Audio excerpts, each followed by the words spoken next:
প্রাকৃতিক দুর্যোগ, অনাবৃষ্টি, খরা থেকে রেহাই পাওয়া, মরণবেদী রোগ থেকে মুক্ত থাকা, কর্মহীন ব্যক্তিদের কর্মক্ষম করা থেকে শুরু করে সকল ধর্মের মানুষের সুখ ও সমৃদ্ধির জন্য প্রতি বছর রাখাইন সম্প্রদায়ের মানুষ বৃক্ষ দেবতার কাছে প্রার্থনা করে থাকে, যাকে রসনমা আপান বা রসনমা পূজা বলা হয়, যাকে বাংলায় নগর রক্ষা পূজাও বলা হয়।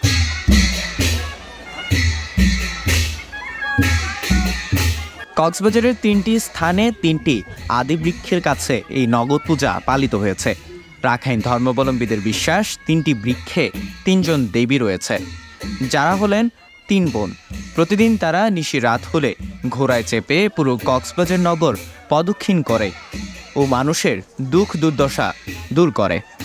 আমাদের এইখানে এই ৩ দেবতা আছে, ৩ দেবতা, ওরা ৩ বোন, বেশি শ্রদ্ধা করি আর কি। ওদের জন্য আমরা প্রতি বছর আমরা পূজা করে থাকি। আমাদের কোনো অসুবিধা হইলে এখানে এসে আমরা এইগুলো লাল কাপড় দিই, তারপরে এইখানে মোমবাতি জ্বালাই, ওর কাছে এসে আমরা পায়ে ধরে কাঁদি আর কি। তো ওর সব ওইটা থেকে আমাদেরকে মাফ করে মুক্ত করে দেয়।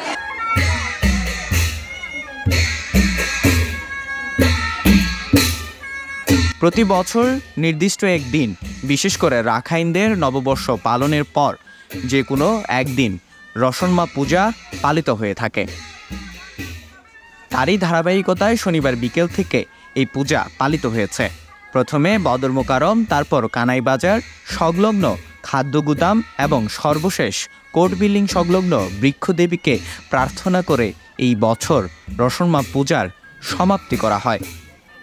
এবার এই পূজায় বিশেষ প্রার্থনা করা হয় বৃষ্টির জন্য। রাখাইন সম্প্রদায়ের দাবি, তারা যে পরিমাণের গরমে কষ্ট পাচ্ছে তেমনি সকল সম্প্রদায়ের মানুষের কষ্ট হচ্ছে, তাই সকলের জন্য তারা তাদের দেবতাদের কাছে বৃষ্টির জন্য প্রার্থনা করেন। আমরা নিজেরাও জানি যে গাছ আমাদেরকে অক্সিজেন দেয়, তো এই ক্ষেত্রে আমরা এই বৃক্ষের দেবতা আছে সেরকম আমরা বিশ্বাস করি। এলাকার দেবতা আর কি, দেবতা, তারপরে ওই কোর্ট বিল্ডিং মধ্যে একটা আছে ওইখানে, তারপরে বদর মোকাম, এই 3টা দেবতা আমাদের কক্সবাজারের মধ্যে আছে।